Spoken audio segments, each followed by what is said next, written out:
यहाँ पे हमें एक ट्रेपेजियम दिया हुआ है और हमें इस ट्रेपेजियम का एरिया पता करना है। अच्छी बात यह है कि ये जो ट्रेपेजियम है ये कोऑर्डिनेट प्लेन पे बना हुआ है, जिस वजह से हमें यहाँ पे सारे वर्टिसेस का कोऑर्डिनेट्स आराम से पता चल जाएगा। अब ट्रेपेजियम का एरिया क्या होता है ये हमें पता है, वो एक्सप्रेशन का हम यहाँ पे डायरेक्टली यूज कर सकते हैं जो कि हमें इस ट्रेपेजियम का एरिया दे दे, जिसका डेरिवेशन, जिसके बारे में हमने और डिटेल में बात बहुत पहले कुछ खान एकेडमी के वीडियोस में की थी। तो ट्रेपेजियम का जो एरिया होता है वो हो जाएगा हाफ टाइम्स ये जो दो पैरेलल साइड्स हैं इनके टोटल लेंथ का सम। जैसे कि मान लेते हैं कि अगर ये B1 है और ये B2 है, तो इन दोनों के लेंथ का सम टाइम्स इनके बीच का परपेंडिकुलर डिस्टेंस, ये जो WN है, मान लेते हैं ये H, इनके बीच का परपेंडिकुलर डिस्टेंस। तो इनको जब हम आपस में मल्टीप्लाई करेंगे तो हमें इस ट्रेपेजियम का एरिया मिल जाएगा। यानी कि इस ट्रेपेजियम के एरिया पता करने के लिए हमें B1 चाहिए, B2 चाहिए और H चाहिए। तो चलिए एक एक करके इन वैल्यूज़ को पता करते हैं। पहले B1 की बात करते हैं। तो B1 है हमारा इस OW की लेंथ। अब O से W तक पहुंचने के लिए अगर हम X और Y के टर्म्स में बात करें और यहाँ पे एक राइट एंगल ट्रायंगल बनाने की कोशिश करें, तो पहले हम O से यहाँ पहुँचे, O से हम पहले ऊपर वर्टिकल चल के यहाँ पहुँचे और फिर यहाँ से जब हम हॉरिजॉन्टली चलेंगे तो हम W तक पहुँच जाएंगे। तो यहाँ हमें एक राइट एंगल ट्रायंगल मिल गया और वर्टिकली हम कितना डिस्टेंस चले हैं, तो 1 यूनिट, 2 यूनिट और 3 यूनिट। तो यहाँ पे 3 यूनिट ऊपर गए और हॉरिजॉन्टली कितना चले हम, तो 1 2 3 4 5 6 यूनिट्स हम हॉरिजॉन्टली चले हैं। तो यहाँ पे हमें एक चूंकि राइट एंगल ट्रायंगल मिल गया है जिसमें जो B1 है ये हाइपोटेनस का काम कर रहा है, तो हम यहाँ पे डायरेक्टली पाइथागोरस थ्योरम लगा देते हैं और ये बोल सकते हैं कि जो B1 का स्क्वायर होगा वो 3 का स्क्वायर प्लस 6 के स्क्वायर के बराबर होगा। यानी कि 3 का स्क्वायर हुआ 9 प्लस 6 का स्क्वायर हुआ 36, 9 और 36 हुआ 45। अब यहाँ पे हम प्रिंसिपल स्क्वायर रूट ले लेंगे तो B1 की वैल्यू आ जाएगी स्क्वायर रूट ऑफ 45, यानी कि स्क्वायर रूट ऑफ 9 टाइम्स 5, तो ये हो जाएगा 3 टाइम्स स्क्वायर रूट ऑफ 5 के बराबर। ये हो गई B1 की वैल्यू। अब आते हैं B2 पे कि आखिर B2 की वैल्यू क्या होगी, ये कैसे पता करें।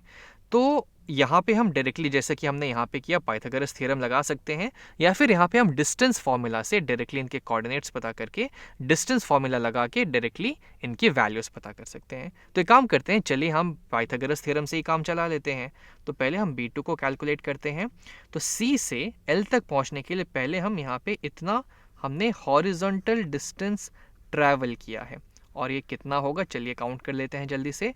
1 2 3 4 5 6 7 8 9 10 11 12 यूनिट्स हम हॉरिजॉन्टली गए और फिर वर्टिकली हमने इतना ट्रैवल किया और ये डिस्टेंस कितनी होगी, तो 1 2 3 4 5 6 यूनिट्स हम ऊपर की तरफ गए तो हम L पे पहुंच गए। तो ये B2 जो है इस राइट एंगल ट्रायंगल के हाइपोटेनस का काम करेगा।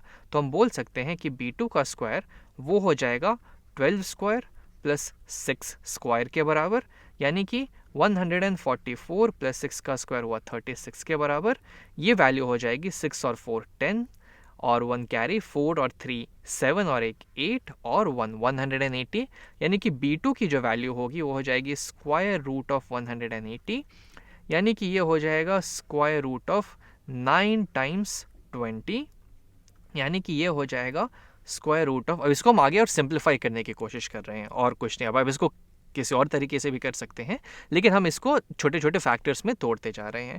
तो हो जाएगा 9 टाइम्स 4 टाइम्स 5 के बराबर, यानी कि यहाँ से इसकी वैल्यू आ जाएगी स्क्वायर रूट ऑफ 9 हो जाएगा 3, स्क्वायर रूट ऑफ 4 हो जाएगा 2 और स्क्वायर रूट ऑफ 5 तो जो का त्यों रह जाएगा। तो ये हो जाएगा 3 टाइम्स 2 6 रूट 5 के बराबर। तो B2 की वैल्यू आ गई।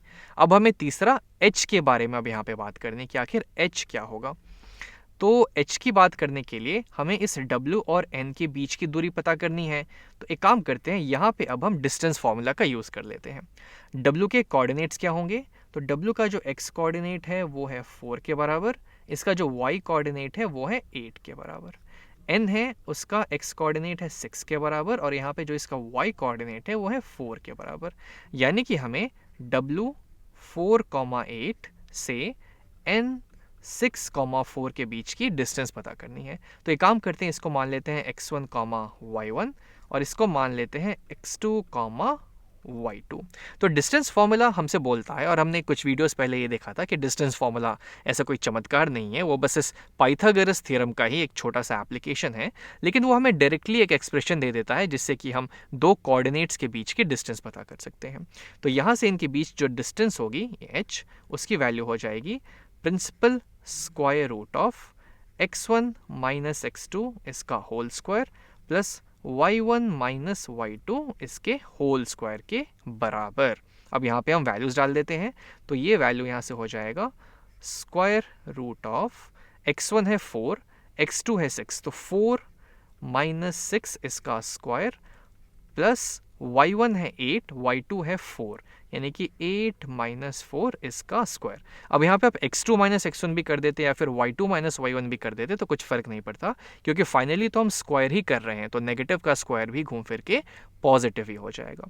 तो ये हमें यहाँ से दे देगा स्क्वायर रूट ऑफ 4 माइनस 6 हुआ नेगेटिव 2 का स्क्वायर यानी कि 4 प्लस 8 माइनस 4 हुआ 4 का स्क्वायर हो गया 16, तो ये हो जाएगा स्क्वायर रूट ऑफ 4 प्लस 16 यानी कि 20, यानी हो जाएगा स्क्वायर रूट ऑफ 4 टाइम्स 5 यानी कि 2 टाइम्स स्क्वायर रूट ऑफ 5 के बराबर ये वैल्यू आ गई। अब हमें h मिल गया, b1 मिल गया, b2 मिल गया। अब हम इन तीनों चीज़ों को इस ट्रेपीजियम के एरिया के एक्सप्रेशन में डाल के इसकी वैल्यू यहाँ पे कैलकुलेट कर लेते हैं। तो ये एरिया हो जाएगा हाफ टाइम्स b1 है 3 टाइम्स रूट 5 प्लस b2 है 6 टाइम्स रूट 5, इन दोनों का सम टाइम्स h यानी कि 2 टाइम्स रूट 5। 3 रूट 5 प्लस 6 रूट 5 ये दोनों लाइक टर्म्स के जैसे मुझे दिख रहे हैं, तो 6 प्लस 3 हुआ 9, तो ये हो जाएगा half times 9 times root 5 times 2 times root 5 के बराबर।